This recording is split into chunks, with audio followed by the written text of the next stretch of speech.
All right, so we got into Yeat a little bit earlier. Yeah, that's a good segue. So he's going #1 global over J.Cole, but J.Cole's beating him in the U.S. What does that say about Yeat's fan base, or I don't know, just sound? Like, is it more global? He's got a lot of bots in India. That's what it sounds like. Yeah, I think there's probably more people. I think a lot of people in Germany are probably listening to Yeat. I think a lot of people. It's got like that Young Lean kind of sound. Well, Young Lean's Swedish, but same shit. No. I say this because shout out to the Germans that are watching. There's like a scene in Germany right now that is like hip hop mixed with techno. Now it doesn't sound like Yeat, but that sound. It has the synths. It's kind of fire. I'm not gonna lie. I've listened to some of that stuff. I think you showed stuff, me something like that. But they're like would adopt Yeat. They have to mess with Yeat over there. So also, I think like a lot the of way European he sounds countries. too, it like broken English type. And I shit. think non-English speakers, Germans speak English, most Europeans speak English. Yeah, but I think like in other countries, non-English speakers can listen to Yeat before they can listen to J. Cole. It's more like sonically pleasing as opposed to listening to the lyrics and dissecting what J. Cole Like you don't said. need to understand to enjoy. Right. It just always makes me question why something's out streaming on Spotify, but then somehow gets beat out by another artist by other ways. Well, I mean, that's demographic. Right, number one. okay. So it's like US. So it could be out streaming on Spotify, but the percentage of US. streams from the US are higher. Right. Because Apple Music, I feel like, is mostly US. Yeah, almost majority. Yeah. And there's also radio play. Like, I doubt the Yeat song got radio play. If they were pushing a song to radio, it would be with J. Cole. It would be J. Cole, yeah. So radio play is like a crazy amount.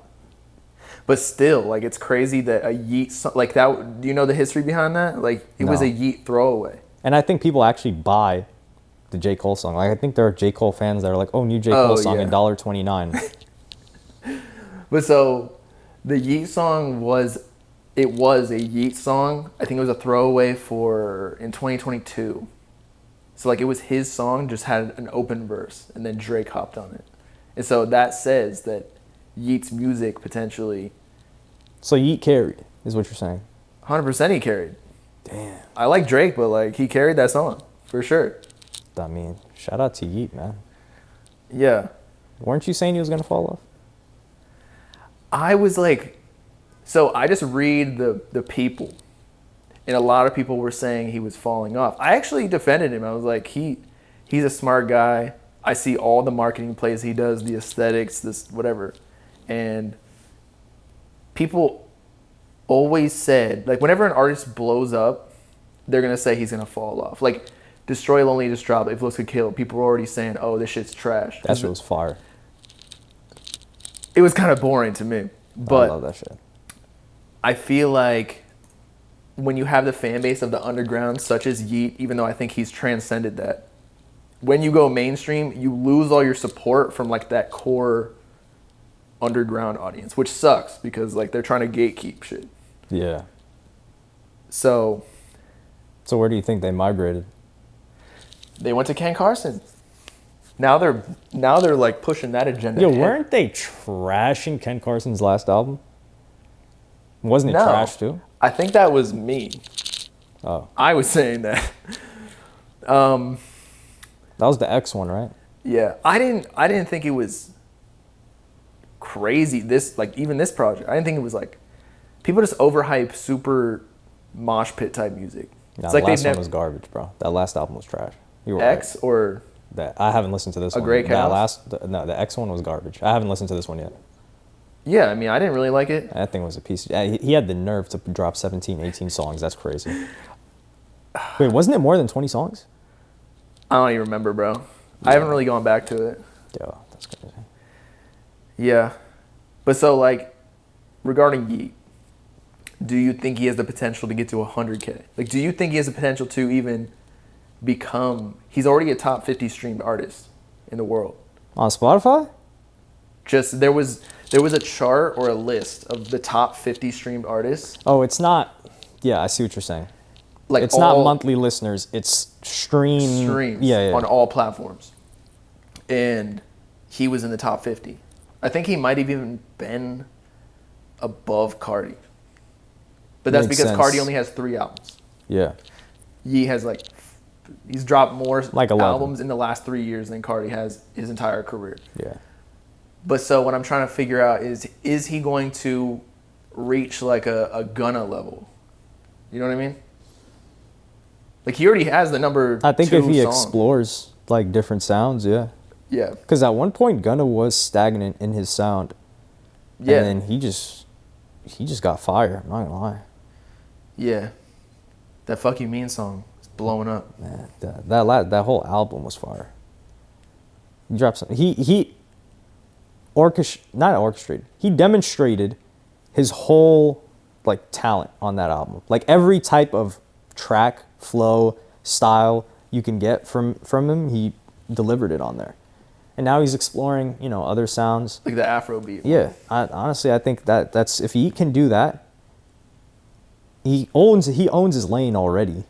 Yeah. So if he's able to do that and become more wider appealing, then I think it's possible. But it's 100K is so hard. Nowadays, yeah. I don't think people understand how hard it is right now. I mean, I again, think 50K is like the new 100. I mean, I still don't even understand how anyone sells 100K except for like Drake or Travis. Because like if you do the numbers, 100,000 times 400K for Drake is crazy to me. that's 125 million streams in 1 week from the U.S. only. That's unbelievably high. What I'm saying is, who's actually doing these numbers? Yeah, so how the hell? That's why I don't think people are they're buying. real. I don't think those numbers are real. They're not real. No way, unless you're doing merch bundles. And Like, I even don't think merch bundles you have to sit there and think 125 million streams. in 1 week. So let's assume people will listen to it 4 times, right? Over a week. That's 30 million unique listeners. Right. 31 million unique listeners. Well, let's say they Listening to it 4 times. That's insane. Right. Well, if you think about it, say every person in the U.S., and I've talked about this before, so people are probably pissed off anyway, but like, what is the U.S. population? 300 million? It's probably like 350 or something. What about people who even have a phone? Yeah. Like not illegal immigrants and shit. Like, Well, they got phones. or, I mean, okay, do they all listen to music? Yeah. Okay, well, let's say like people who listen to hip hop now, which is an even smaller demographic. That means that, That's probably 100 million, honestly. right, so everybody listened to Travis Scott's album or anybody's album once throughout that week? You think most like working individuals even know what's going on? I don't think they know until like a week and a half after. Right. Like maybe it's boosted up a little bit because of Rap Caviar and like playlists and shit, but there's no way. There's no way these numbers are real. Yeah, it doesn't. Nobody's selling 100K except for like Drake. Yeah, so how the hell is Bad Bunny doing 225K? Didn't he just drop? Yeah, he's supposed to do 225K. To be honest, like I'm a Bad Bunny fan. I haven't even checked it out yet because I just haven't really seen much. But that might just be because I'm not advertised it a lot. Yo, that's crazy numbers though. He's doing 225 in the U.S. Yeah. Bad Bunny's fire, bro.